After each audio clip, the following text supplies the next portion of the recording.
always just really admired his artistic talent and his ability to see the race, see a pit stop differently than anybody else. I mean, it's been as long as I've known him that he's been able to capture something different than everybody. You know, when you're physically seeing the pictures that he's taking and the pictures that he's making for his clients, it's impossible not to see what I'm doing and feel like I'm not living up to what he's able to produce at the same race. Like, I go to a race and I'm standing next to him and I'm like, what are you doing? Like, what are you taking pictures of? I don't see what you're seeing right now. And then later he'll post it on Instagram or show me, and I'm like, what the fuck, dude? Like, I was standing next to you and I didn't see that. And it's really frustrating because you're always, as an artist or just a human being, it's impossible not to compare yourself to others. And it doesn't matter if you're an amateur or professional, that's something that we all do. And whether you're an athlete or an artist, or it doesn't matter what you do. And so even as a professional photographer, I've done it for 10 years now, I'm still comparing myself to others and people like Drew that, you know, you feel like, man, I could have done this better and I could have seen it differently, or I should have tried something different or tried a different angle, and he's really good at that, and it's really frustrating, and I hate him. I didn't lie. I said, didn't I not say how much I hate you? No, but I also said that I hate you.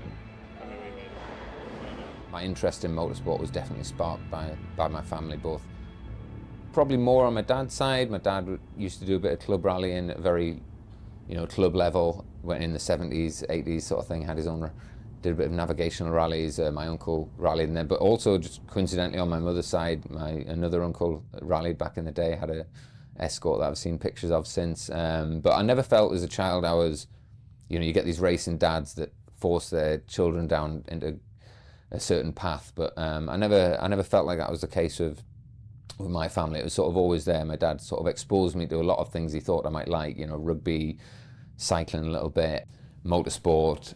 I never felt like I was pushed into motorsport, but something just clicked inside of me, particularly my brother. I've got an older brother as well, and he was as mad about cars and rallying, racing and motorsport as I was. You know, I mean, between the two of us, we were just car mad. We had thousands of toy cars.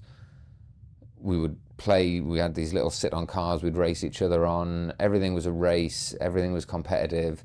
I think once my dad saw that, you know, the inevitable, that we'd been bitten by the motorsport bug, if you like, this is the path we were on, he did his best to support that, and he enjoyed it as well. Still, it's still a sport he was interested in. So yeah, we'd go off on the weekends, odd weekends, going and watching rallycross at Croft and club rallies on Otterburn, and then of course go and watch the RSC rally like so many people did back in the day.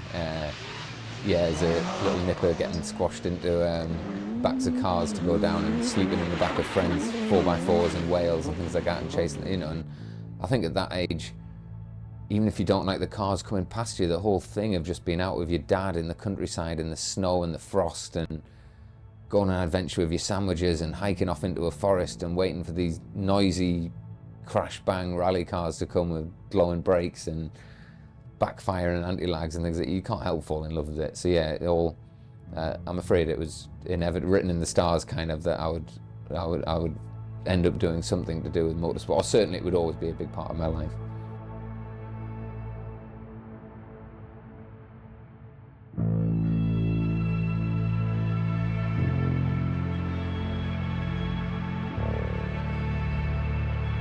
The whole thing is just brilliant. I must admit, it is a great job. I look back at some of my early days, like working with Aston Martin Racing and things like that. Was, you know, to go from being a junior in an office covering races just for magazines and quite generic coverage, really, to then go to be sort of immersed in a team where you've got the same people around you every day and every race, and you've seen your pictures on billboards, and, you know, Gulf Oil putting them in garages and things like that, and suddenly to have that sort of exposure. And, you know, that still happens to me now, but when it was happening for the first time back then, that was pretty special, like, to do it with a high-level team like that. And it was a cool car as well, like that V12 powered LMP1 car, like, what a machine. So a great group of people at that. A lot of young people were in that team when I was sort of similar age, and we were all sort of finding our feet and all sort of making it in the industry.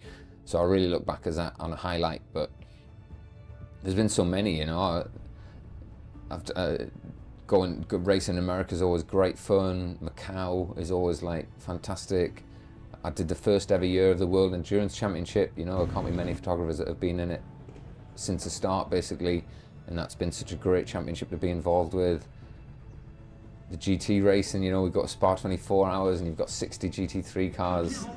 And, you know, I've seen some crazy cars in that championship, like right from Morgans and things like that back in the day, right through to now working with like privateer teams like Garage 59 and Beechstein Motorsport last year with the Aston Martin. Like, I've dabbled in F1 a little bit. That's always going to be a highlight. You've got the best drivers in the world, or certainly the highest profile sport. You know, it's one of the highest profile sports in the world, not just motorsport.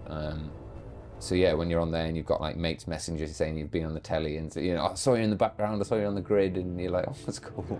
And yeah, I almost need to go back. I'm almost looking forward. I'm not quite sure when it's going to happen, but I'm almost looking forward to a time when I can fully reflect on it. Because there's a lot of stuff that I'm sure I've forgotten about. That is, you know, just random little things. Somebody mentioned a shoot the other day that I completely forgot about, where I ended up with Serena Williams, the tennis star, and she was getting lent an Aston Martin for the week while she was at Wimbledon, but the shoot, she had to leave, but I had to, anyway, basically ended up in a helicopter with just like her and her agent. At the time it was just a job, you were just getting on with it. You're almost so focused on doing the job and doing the pictures that you get very absorbed in it, and you need that time and take a step back and have a reflect on it. But no, I've been very fortunate. I mean, I've mentioned a few things there, but there's so many more that I could go into. You know, I mean, even some little magazine shoots. I remember a few years ago doing just a feature about a rally car, but with Mika Hirvonen, who was like a guy I'd seen as I was growing up rallying, and having a ride in his Mark II Escort at the end of the day, and like stupid stuff like that. It just happens. Don't get us wrong, not every day is like that, but there's quite a lot of little things like that you tend to forget about that I would say were highlights. But I think if I had to just pull out a highlight, I think I'd just say getting involved and reaching the level that I have in sports cars has been the highlight. I would say to have found an area of motorsport that I enjoy so much, and that I've been fortunate enough to make a little niche marketplace, and if you like, that is probably what I'm best known as, and it's probably the thing that I'm most proud of, I would say.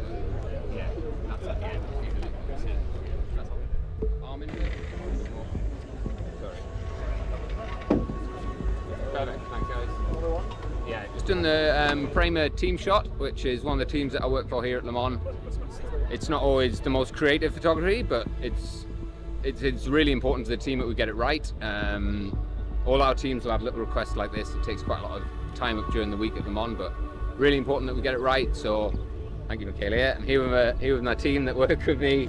These are my clients, but I'll have Nick and Michaela, who I also have to, one of my jobs is kind of being a manager a bit this week of organising them guys. They're really good photographers in their own right, really know what they're doing, but I just have to I'm sort of the link between them and my clients, so I just need to make sure everything's getting, all the briefs are getting ticked off, the sponsor requests and everything like that.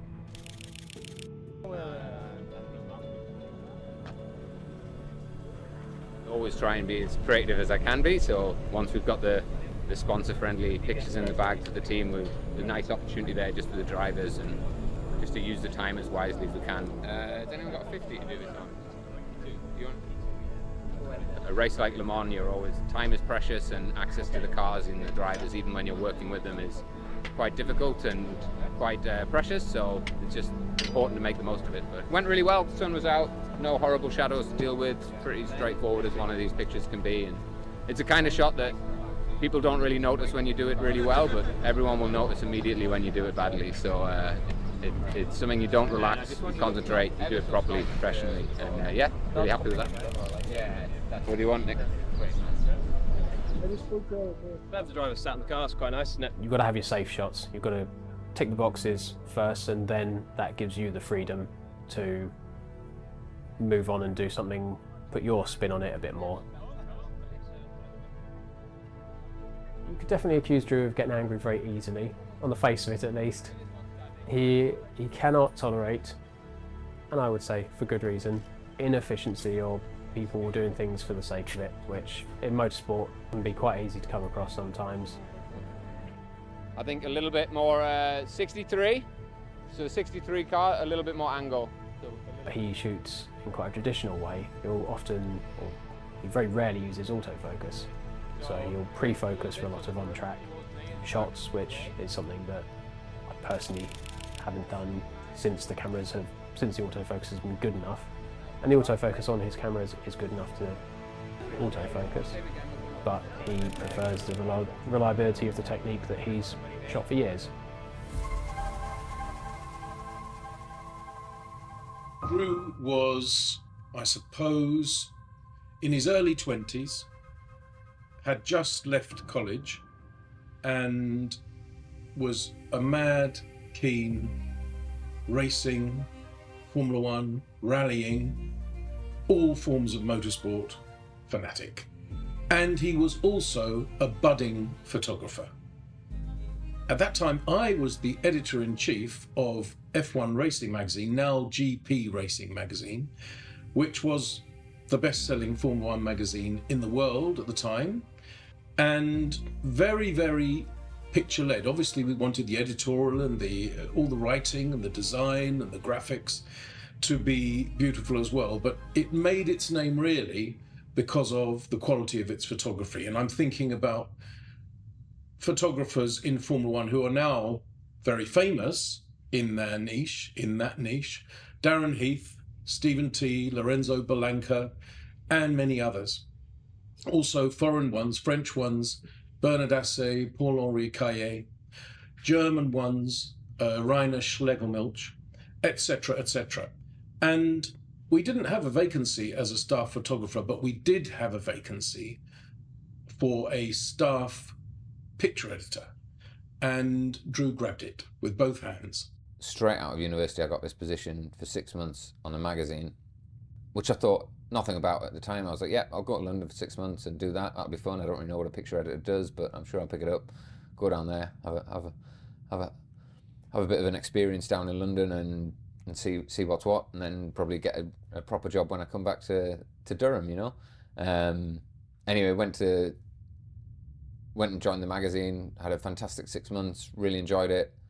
Wasn't taking pictures, but was right in the industry, you know, briefing photographers who were going away doing Formula One racing and talking to agencies, and so many elements of the industry I was exposed to during that job. And it was a great group of people. Matt Bishop was my editor there, who's become a good friend since, you know, which is quite a number of years later now. I'm trying to think how many it would be exactly. It's probably getting on for like 16, 17 years ago now.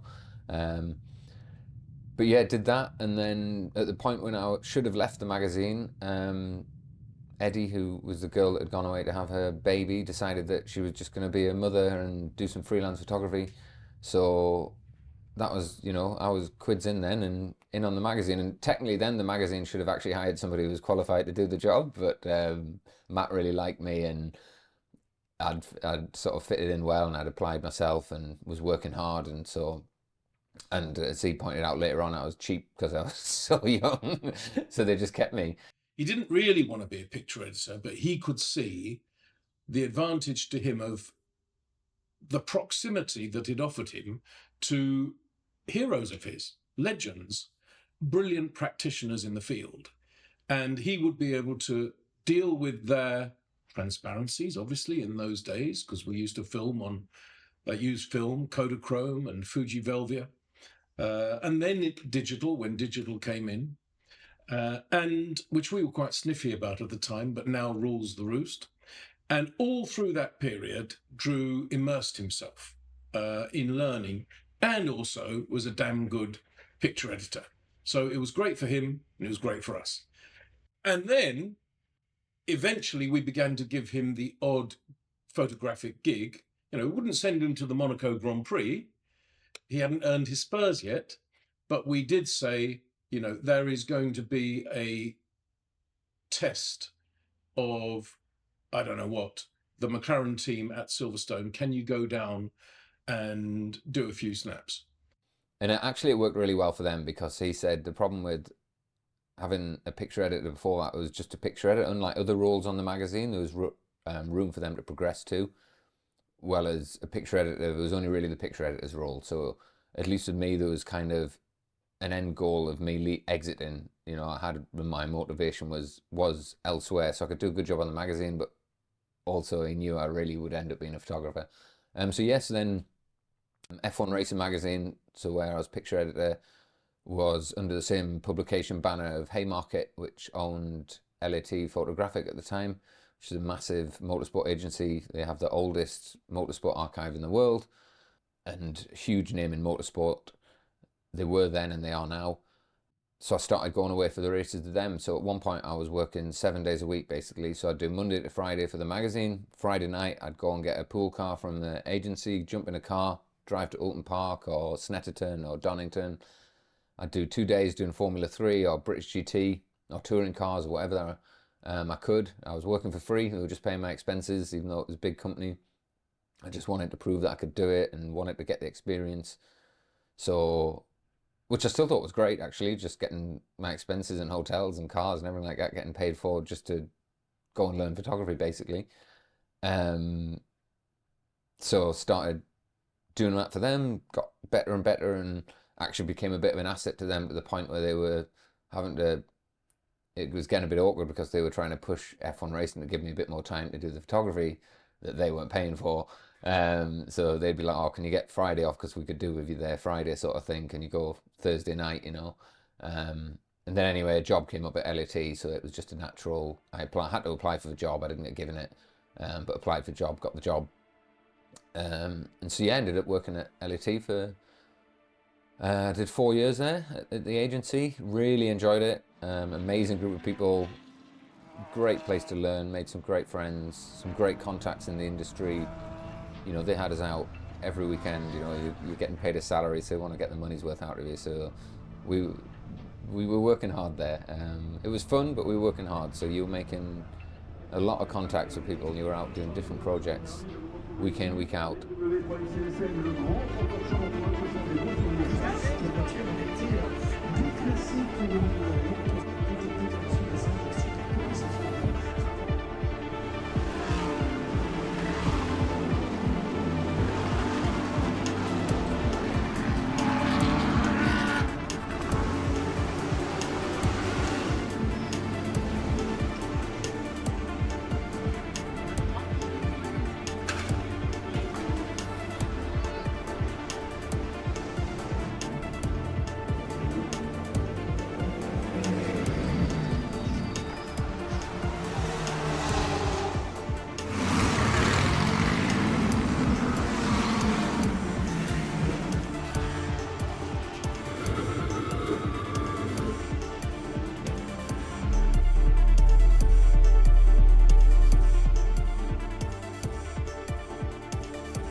Drew a line under it end of 2011. I think I left quite amicably with LAT on good terms. I've worked on, you know, I've shot races for them since.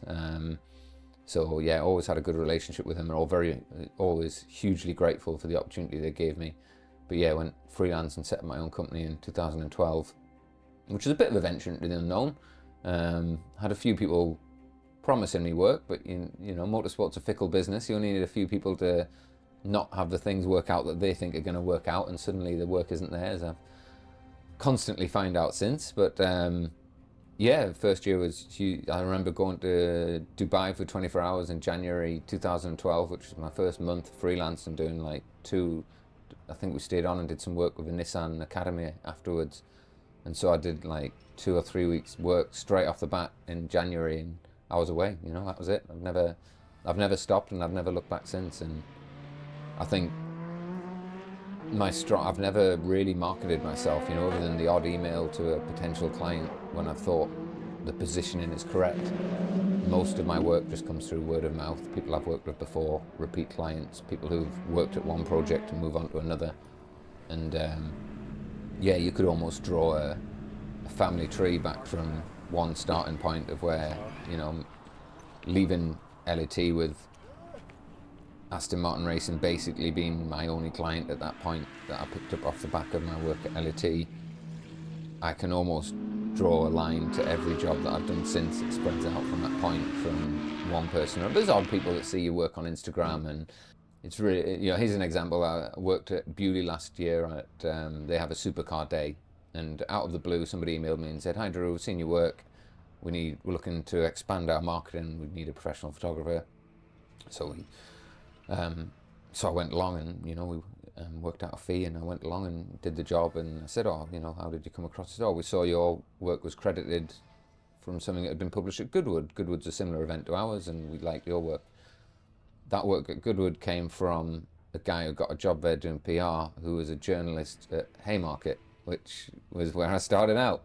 And, you know, I've worked at Goodwood now as one of my biggest clients, and that all came, you know, the guy isn't even there anymore that got me the job, but he, you know, he left Haymarket. He didn't find that he was getting what he wanted from the photography they had, and he knew me, and that's how it all works. It's all just hard work and looking after clients and making sure you do the job at the right time with the right people, and you do the job to the best of your ability every time. And in many ways, that's my business card, you know, that usually leads to other opportunities. Motorsport in general is a very sensory activity. Fans for decades and decades throughout all of history of motorsport have come to the events looking for the sights, the sounds, and the smells. Certainly it's a visual overall experience for the fans, for our partners, for our participants.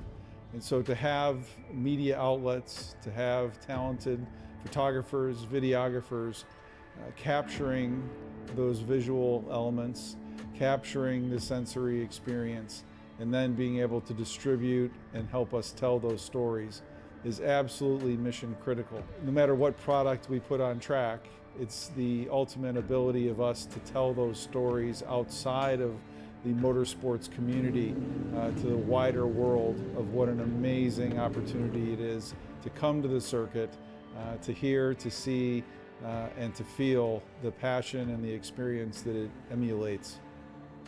IMSA has had a very rich history, over 50 years of providing amazing motorsports opportunities, safe motorsports events. Over the last couple of years, it starts with the product on track. We've had a foundation of manufacturer relationships, 18, more than any other sanctioning body in the world. It comes first with the cars that consumers identify with, the GT cars.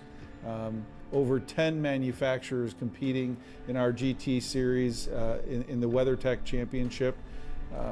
Ultimately then, the cars that become what's the future is the prototype division. And over the last several years, in conjunction with the technical team at the ACO, IMSA and the ACO have developed a common set of regulations to introduce hybrid technology into prototype racing for manufacturers to come in a cost-effective manner to design a prototype race car that looks their part.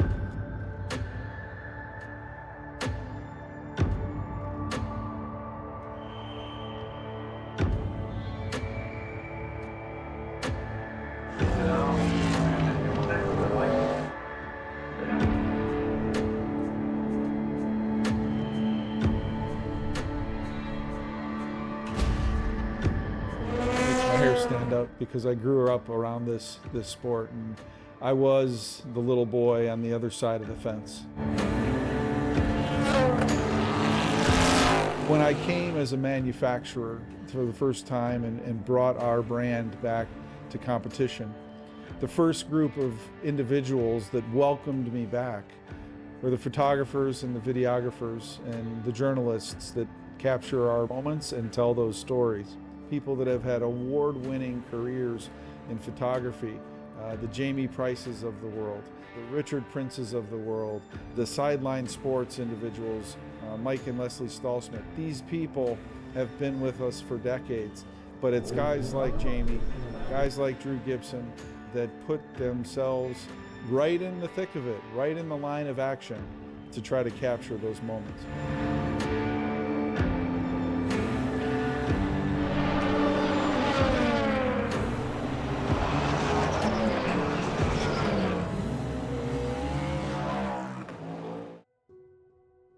I think taking a lead from Darren Heath, who in the 90s and noughties had revolutionised Formula One photography and therefore racing photography, because Formula One is so dominant in the space. Taking Darren's lead, I think Drew realised that the art of racing car photography was about the light of racing car photography. I remember that there was a time when racing car photographers used to worry about shooting into the light and would always want the light behind them. Whereas Darren, and then Drew, and now others of course, but Darren first and Drew was one of the others who took Darren's lead, realised that you can shoot into the light and make something that's almost painterly and beautiful, that will please, if you like, people who love photography just as much as people who love racing. And Drew is now doing that par excellence, leading practitioner in that field, making WEC, World Endurance Championship, sports car racing, one of the most photogenic sports in the world. I mean, it's hard to say that anyone copies anyone. I mean, a lot of what we've done has been done before, and I'm sure even a lot of the pictures that I take, I'm 100% sure that a lot of pictures that I take, you could go back and, you know, you'd probably see similar pictures to what we're all kind of reinventing things along the same theme, if you like. But yeah, obviously I try and keep things as original as I can. I try not and be influenced. Not influenced, I don't want to copy anybody else's work, you know. I mean, I admire other people's work and I see other people's work, and in motorsport and outside of motorsport, you know. I'm not just talking about looking at motorsport photography.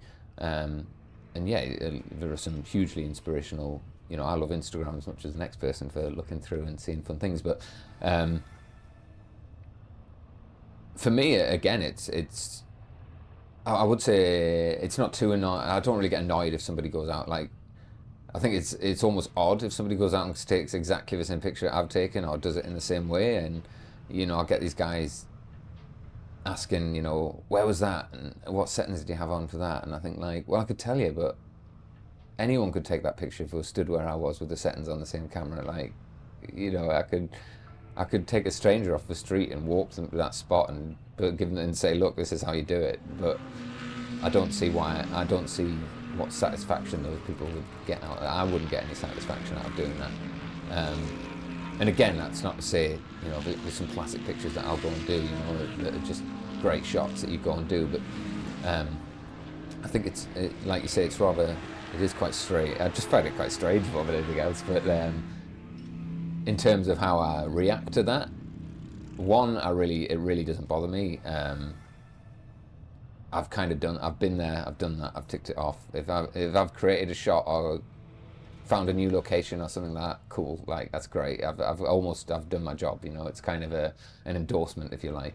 And then how do I move on from that? How do you, again, it's just self-motivation and almost just keeping my own interest, if you like, that I'm not interested in even a great shot, even a shot I'm really pleased with. If I've felt I got the best out of it on that day, if the light was perfect and the car was right and it was the client car, and if it's a technically difficult shot and you get it pin sharp or the car's just moving in a certain way and it just works perfectly through the frame, if all that's done, it's all come together and it's all fine, which isn't always, you know. Sometimes I'll revisit a spot and I think that was great, but it would be great if it was like early morning. I bet the sun's coming in from either angle, or I bet that patch of light is slightly further forward where the wheel was off the floor rather than slightly further back where I had to shoot it.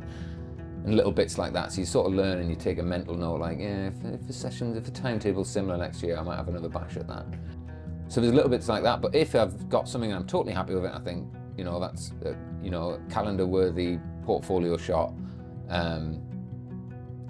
That's kind of right, ticked off, what do we do now? And some of my favourite pictures are almost the ones where you go to places at the wrong time of day, or, you know, you do almost the opposite of what is natural to people. If you go to somewhere where people say, oh, there's not really, you know, in the middle of the day at Bahrain, for example, nobody likes shooting in the middle of the day at Bahrain, because it's famous for those beautiful, gorgeous Middle Eastern sunsets with low light and soft contrast, and a lot of contrast, but nice soft light.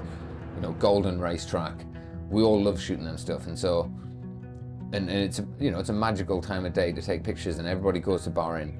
But actually, some of my favorite pictures, if you go out in the middle of the day in Bahrain, it's like harsh sunlight, you're squinting, but if you can find a picture to do at that time of day and it works, I bet that's one that the client says, because they haven't seen it before, you know, they've seen all the sunsets and they've seen all that, and you know, it's fine.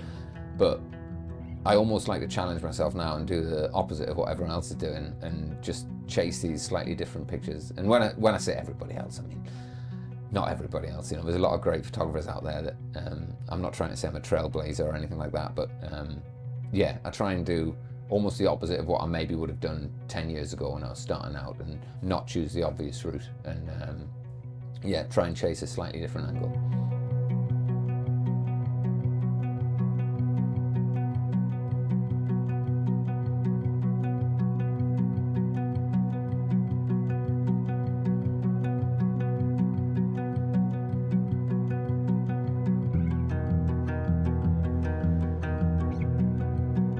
How is everything? All right, yeah, quite a bit on, but fine. It's Le Mans, so just the way. So And you were busy for record. it wasn't so bad, but just a late finish because it's obviously raced midnight finish, and then 1 hour for the podium, and then 3 hours for the edit. So 5 a.m. finish. It's fine. I was doing a shot at Rickard. I only needed one car. All four were going round, and I just kept needing this one car. And every lap, it would catch them on where I was and go between them. And on like the third time it did, I just went like, "Ah, come on, give me a chance!" So that would have been a good little moment to be cameraed up for. You're all going to be on the ground, so all you're going to see is front row and the trophy. That's all you're going to see.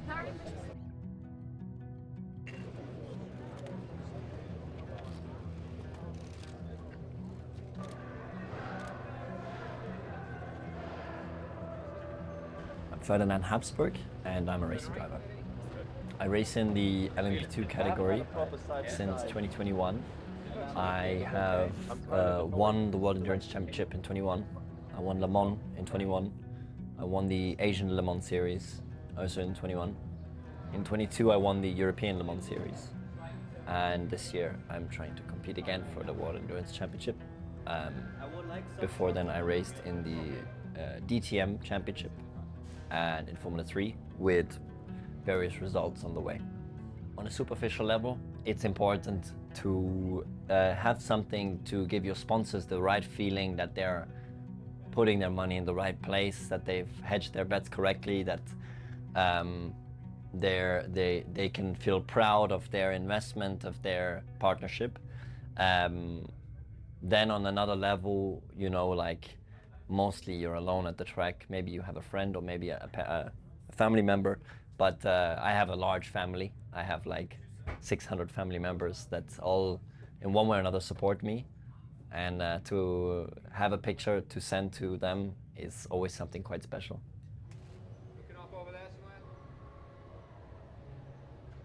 There is a weird moment when you're having success where either you're having a moment of like blissfulness and there's no other way to say it than to say that moment, and where you just simply can't see anybody else. You're purely in an experiential moment in your life, and when someone captures that moment, that gives you goosebumps every time you look at it. And so that's the more meaningful capturing that's important to me. But that happens very rarely, I would say. Even when you start to win multiple races, you start to see cameras, you start to notice people capturing the moment, and then there is an element of posing. And that's a really tricky thing, because you don't want to pose because it's ridiculous.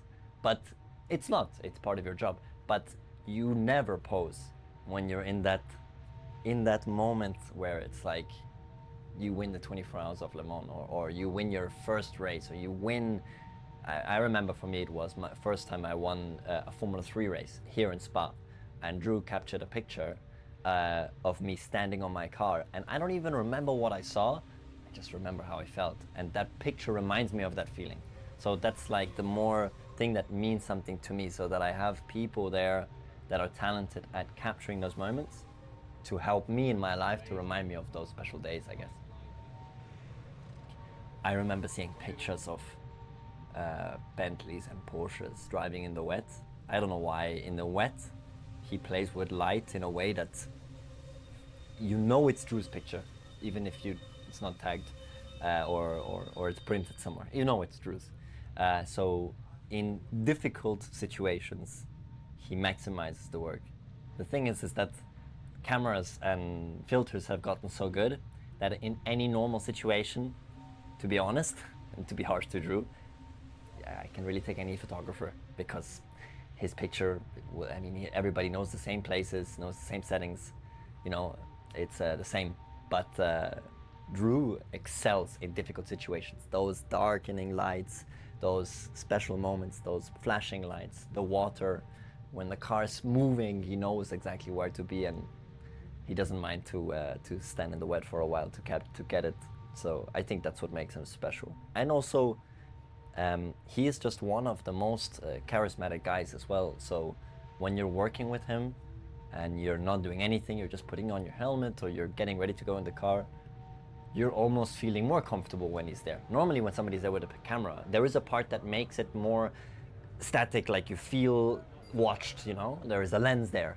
And with Drew, you feel relaxed, it's easy, you know? He's just gonna do his thing and I'm gonna do mine, and we can like bump fists before I get in the car and I feel good.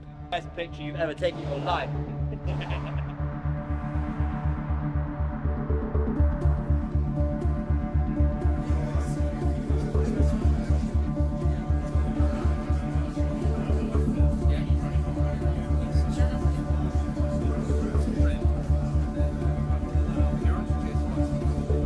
Just like drivers deciding what tyres to go on a sort of day where it's mixed conditions, I'll change my mind about 15 times about what to wear and what to ride in, but in the end it probably makes not a lot of difference. Just get on with it when we get out there. Yeah, it's funny in cycling, you know, one top that's marginally thicker than the other can make a big difference, but yeah, just get on with it. It's a nice dry day anyway, so that's good.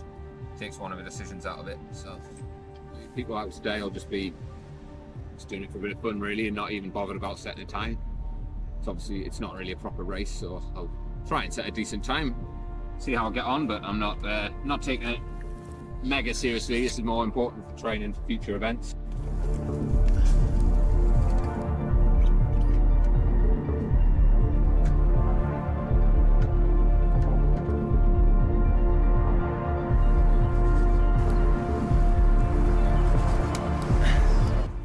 To hat or not to hat? That is a question.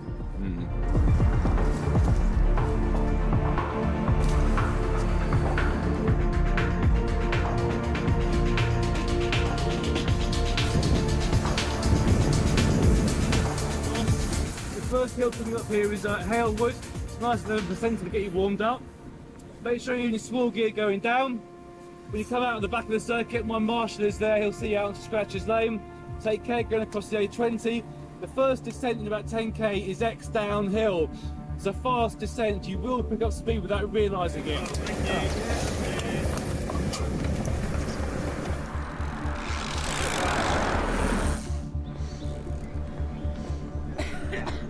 When it finally stopped and then rang out.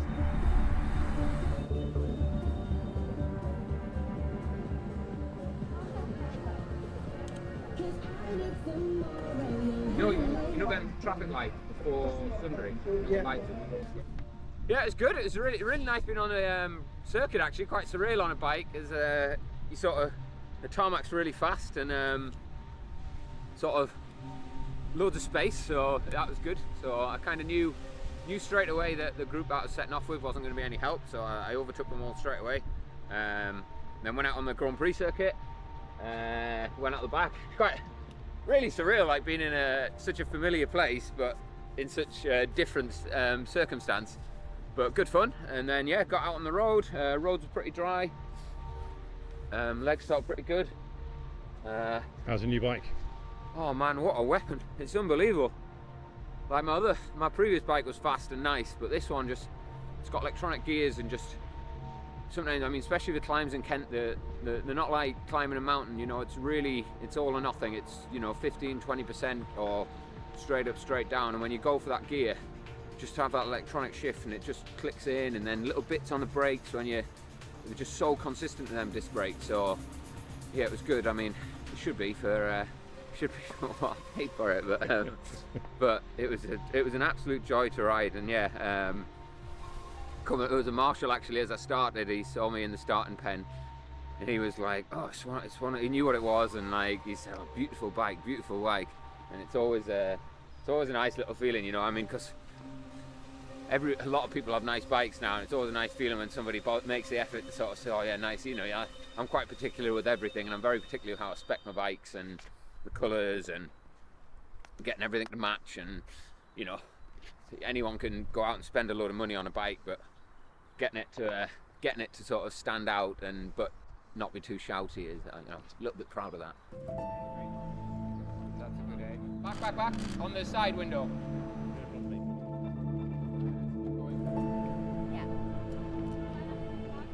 I think I like to always look at things from a different angle and different perspective. Try and look at the way that someone else is tackling something. And even if my way isn't better, I get a real pleasure out of doing something differently or that hasn't been done before, even if it fails massively. Nothing gets in his way, you know. He won't stop for a chit-chat in the paddock, you know.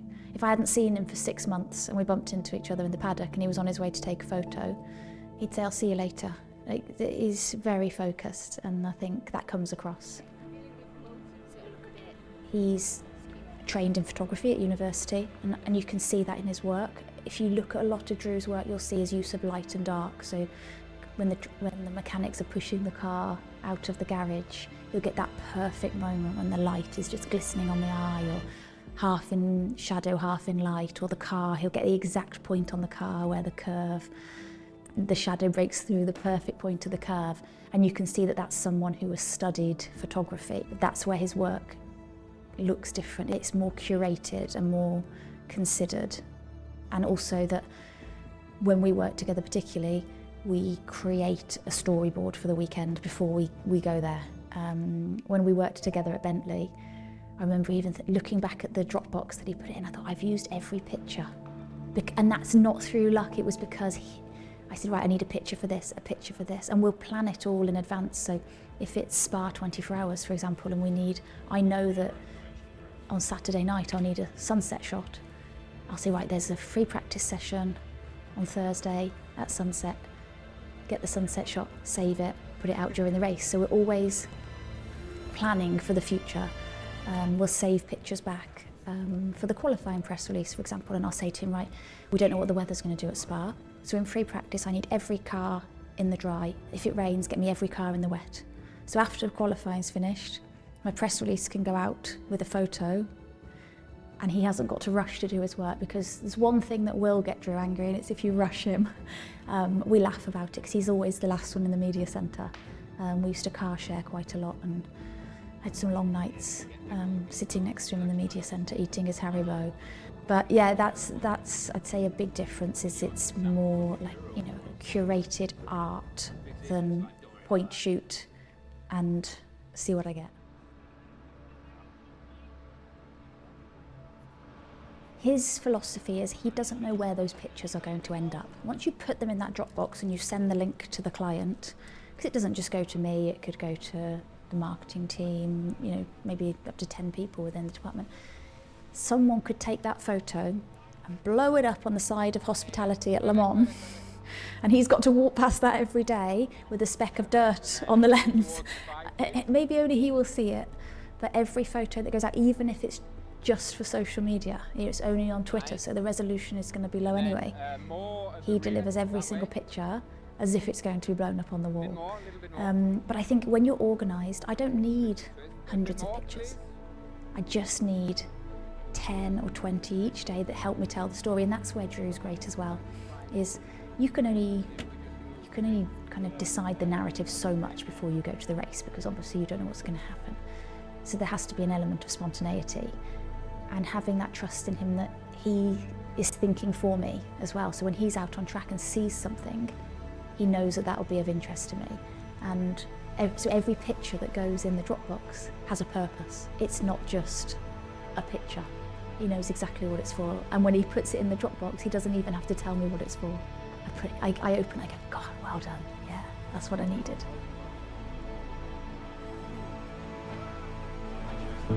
told you I am an open. That's how I stand. Yeah, but me too. I know. We just need a bit more of an organised line. Everyone's a bit like more like stood shoulder to shoulder. Am I doing arms like that? Arms like that.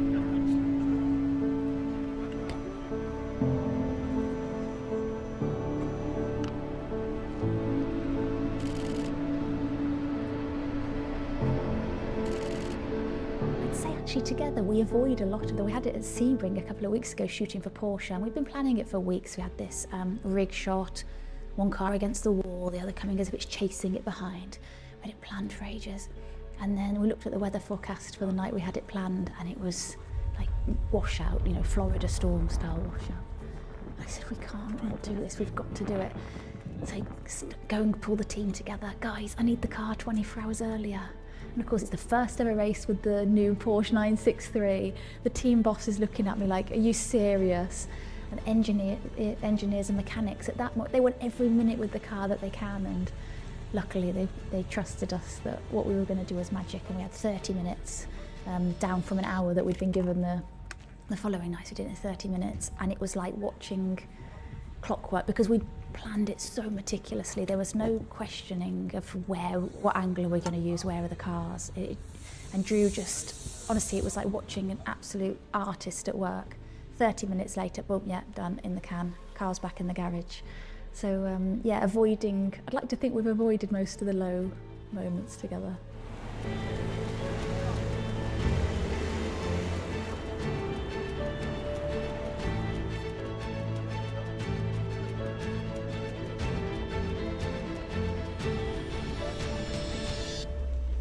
When I'm out on my bike, like often I'll be thinking over shoots like this that I know are coming up, and I'll think, oh, where can we go? And then I'll think, oh yeah, that's got like, there's nice painted lines here, so a lot of it is about being prepared, and as long as in my mind I know I've done everything I can do to be as prepared for that moment, it allows me to handle the unknowns when I get there. But it helps working with great people as well. Obviously we were working with Rebecca there, so in the build-up, I've been communicating with her, telling the team to have a battery pack with the car or having the car fully charged so we can have the lights on, because it doesn't sound like a big deal, but at night, a shoot like that hinges on the fact that you can switch the lights on the car if you get there, and that can't happen, you know. But it's not in the team's instincts to do that. If the car's flown here we were in Japan last time, so if a car's come here from Japan, it's a race car, it may well not have full charge in the battery, so it's not like a road car. So communicating with Rebecca, who communicates with the team, so a lot of it is in the build-up, and then on the day, I try to keep as calm as possible. There's usually some people flapping around anyway, so it doesn't need me to be doing that, so it just adds to the chaos. So I just try and be as calm, as clear as I can be. Most of the teams I work with English isn't their first language, so just speak clearly, give clear, concise instructions, don't fool around, don't make a joke, don't say, oh, I didn't mean that, I was just messing around. Like, there's no time for that. Like, it's a serious business, it's important. These pictures are important, you know, the manufacturers only come racing to get publicity out of it. That's the sole purpose of a manufacturer, of spending millions of pounds to come racing. So yes, they want to get results on the track, but if nobody knows they're here, if nobody's taking pictures like the ones we were doing on Wednesday night, there's no point in them being here. So yeah, it's fun. It's enjoyable working with a team like that, but it is a serious business, and them cars are worth millions of pounds, and the people who are employed to work on, you know, every minute that car's out there is a lot of money's worth of people's time. The start of any working relationship, you just have to build the trust, and with Aston Martin it was, you know, 6 years, Bentley 6 years, so over those years, you know, at the beginning it's slowly, and then once they've seen you achieving things, then the trust just comes, and then you begin to take leadership and take. The big thing about working with manufacturers is you are promoting not just a brand, but road car products as well. So it's about taking all the strategies and the brand values, and again, not just talking about the race that's in front of us, but how can that race in front of us help to sell more cars or to promote the brand in the way that the brand wants to be promoted. It's always having that bigger picture, because at the end of the day, someone somewhere is spending a lot of money for that car to be on that track, and you have to deliver. There has to be a return on that investment.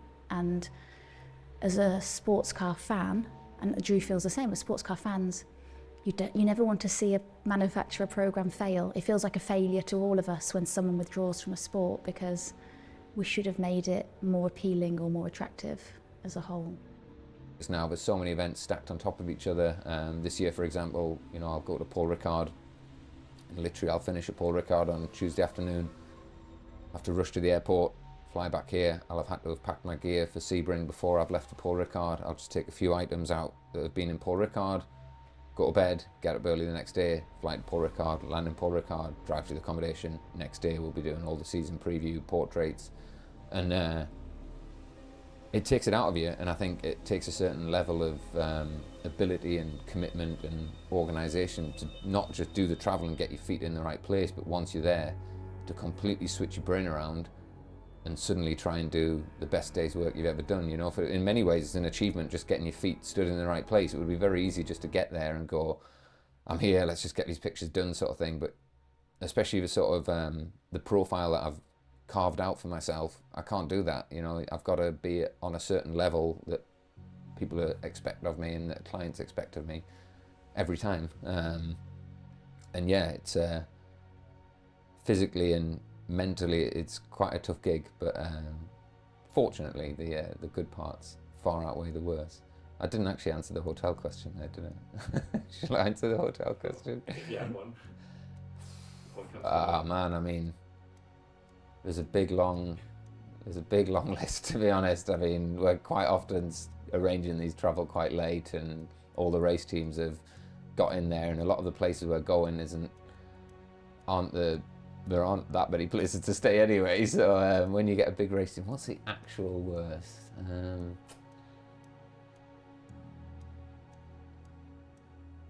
Fuji wasn't great last year, I must say.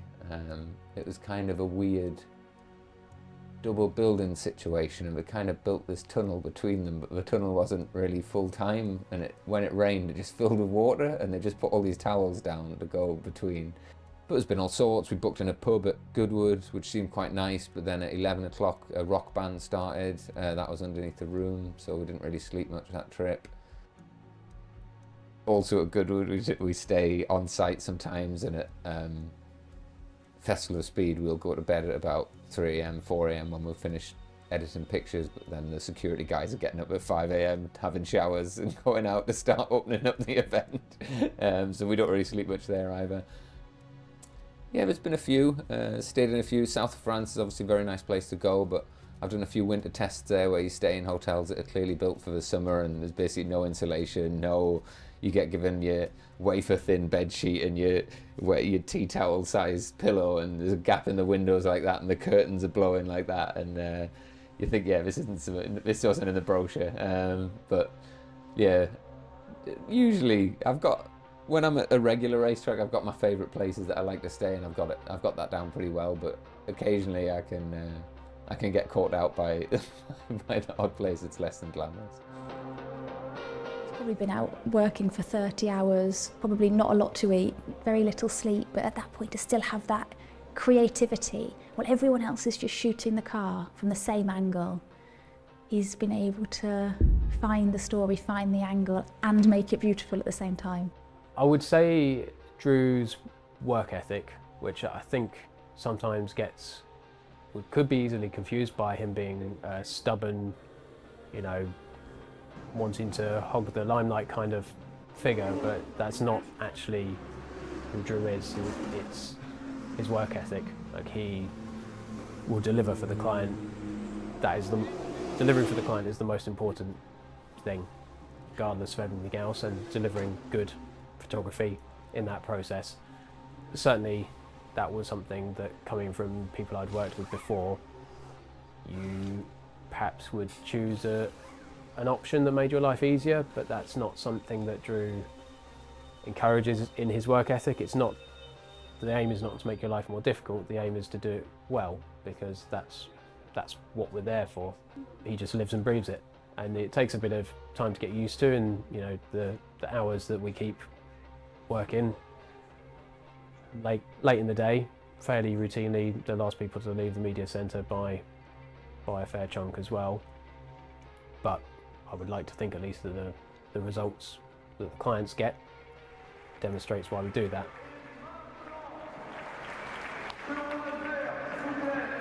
it's finding the moments within the race, you know, the pivotal moments, not just, you know, it's high noon and here's a car coming around the corner, but finding those moments where the drivers look exhausted or there's a pit stop that matters, sunset from a different or unique angle, or even shooting it with a different shutter speed that might make your picture stand out from the other 600 photographers that are here. And it's kind of a moving target that you're always chasing. It's not something where I'm never satisfied with what I've done and how I'm capturing a race, because you always feel like you can do it better. I mean, you could ask my wife and she would tell you, yeah, Jamey's never happy with the pictures that I come home with, because I'm not. And I'm always feeling like, could have done this better, I could have done that better, I could have gone here, I was just in the wrong place at the wrong time.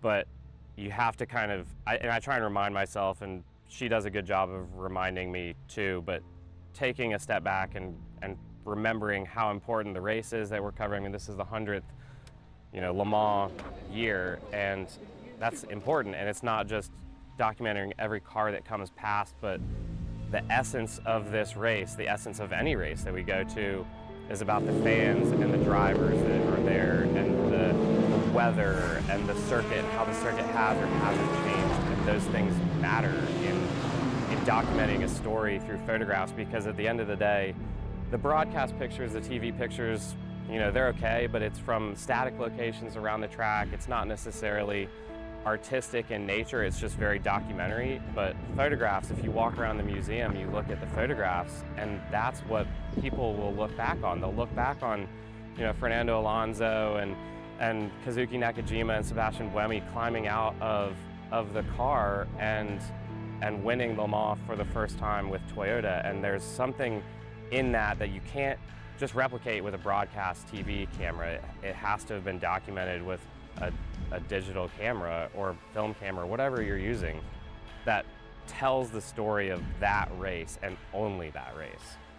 I am my biggest critic, and I'm sort of conscious of that, but I also don't mind that. Like, I think the only way to really improve is to, you know, if you're coming back from sessions and looking at your work and thinking, I've nailed this, like, this can't be better, you aren't actually going to get any better. So yeah, I'm really critical of myself, and over the years I've kind of realized that I'm a bit of a perfectionist in all areas of my life. And when you take a step back and admit that to yourself, it makes it easier to be happy with what you achieve. But certainly in the beginning, I didn't really realize that. I just was self-critical of myself, but I didn't really acknowledge it. And so then you just sort of beat yourself up a bit, almost for no reason.